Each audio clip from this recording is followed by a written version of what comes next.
Bonjour à tous et bienvenue sur la chaîne. Je suis Gabriel Fontaine et ici on parle auto sans prise de tête.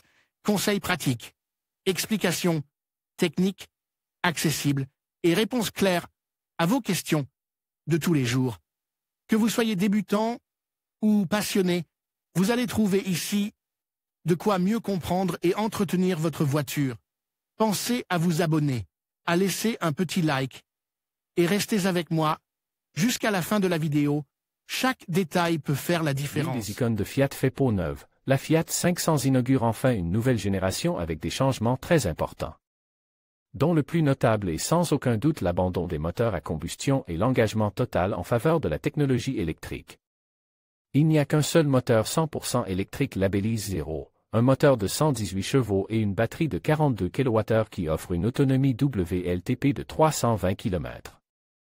Le modèle est doté d'une plateforme entièrement nouvelle, bien que l'aspect esthétique soit très similaire à celui de la génération précédente. Aujourd'hui, nous passons en revue toutes les informations disponibles sur ce nouveau modèle, qui est destiné à concurrencer d'autres modèles récemment lancés comme la Honda E, la Sitmi électrique, la Skoda Citigo 4 et la Volkswagen Up, uniquement avec moteur électrique.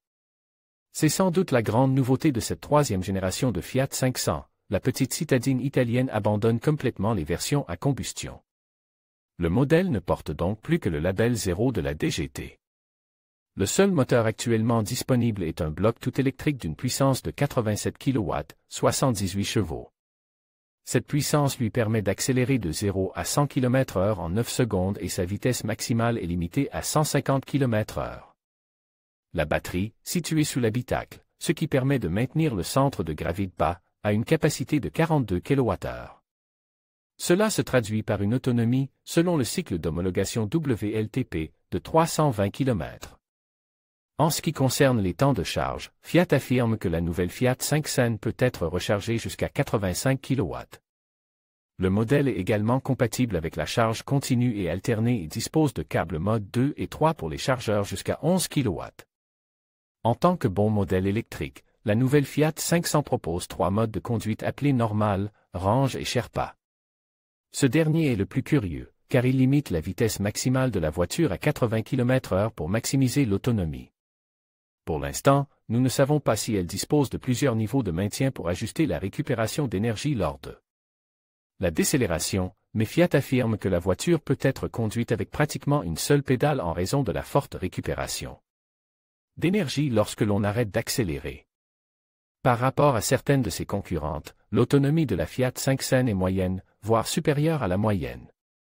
Par exemple, une Sitmi électrique offre 259 km, bien que ce chiffre puisse être augmenté en conduite urbaine en raison de la décélération constante. Nouvelle dimension et nouveau design. Comme nous l'avons déjà dit, cette Fiat 500 ressemble beaucoup à la génération précédente, qui est sur le marché depuis plus de 10 ans. Cependant, lorsque nous avons sorti le métro, nous avons remarqué qu'elle utilisait désormais une plateforme entièrement nouvelle. Ce qui est certainement une bonne nouvelle. La nouvelle Fiat 500 mesure 3,63 mètres de long et 1,68 mètres de large, la hauteur totale n'étant pas encore connue. Elle a gagné 6 cm en longueur et en largeur par rapport à la génération précédente. L'empattement a également été augmenté. L'empattement est désormais de 2,32 mètres, soit environ 2 cm de plus que son prédécesseur. Ces améliorations permettent d'envisager une légère amélioration en termes d'habitabilité et de capacité de chargement. Par rapport à d'autres modèles du segment, la Fiat 500 est encore assez petite. Par exemple, une Mitsubishi Space Star la dépasse avec une longueur de 3,84 mètres. D'autres, en revanche, sont plus petites, comme une Mitsubishi Space Star. D'autres, en revanche, sont plus petits, comme la Sitmi, qui s'arrête à 3,55 mètres de long.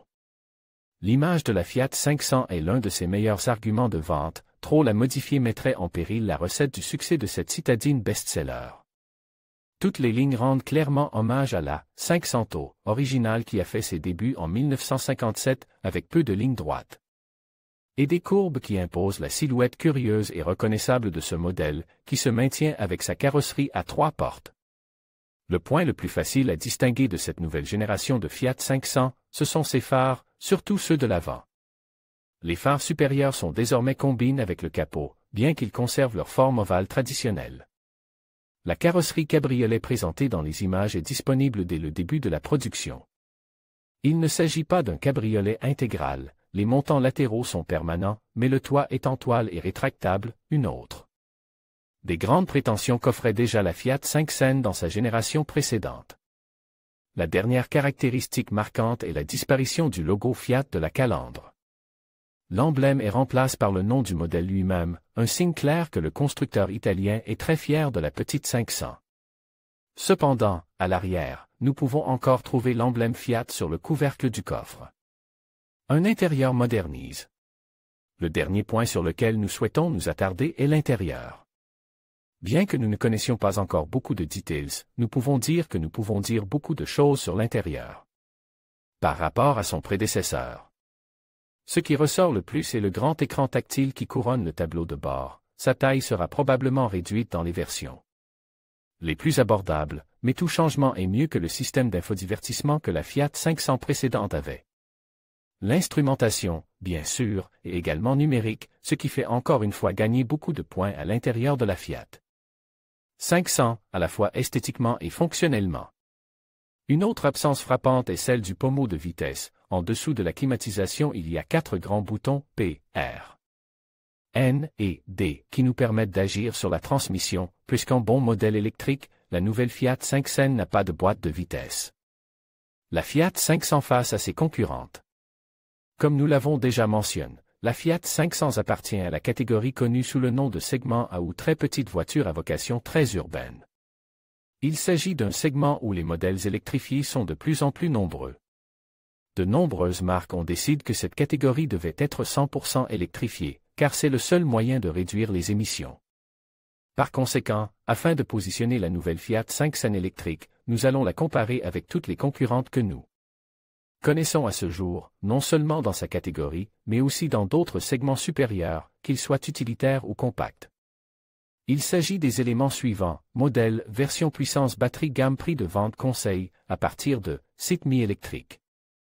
83 CV 36,8 kWh 260 km 21 230 €. Renault ZOE 110 CV 40 kWh 300 km 25 800 €. Opel Corsa E 136 CV 50 kWh 330 km 29 900 €. Volkswagen ID 3126 CV 50 kWh 330 km 29 950 €. Peugeot E 200 836 CV 50 kWh 340 km 32 100 €. Mini électrique 184 CV 32,6 kWh 234 km 33 950 €. Honda E 136 CV 35 kWh 222 km 34 800 €. Fiat 500 électrique 118 CV 42 kWh 320 km 37 900 €. Conclusion. La meilleure conclusion de notre analyse de la Fiat 500 est le tableau ci-dessus.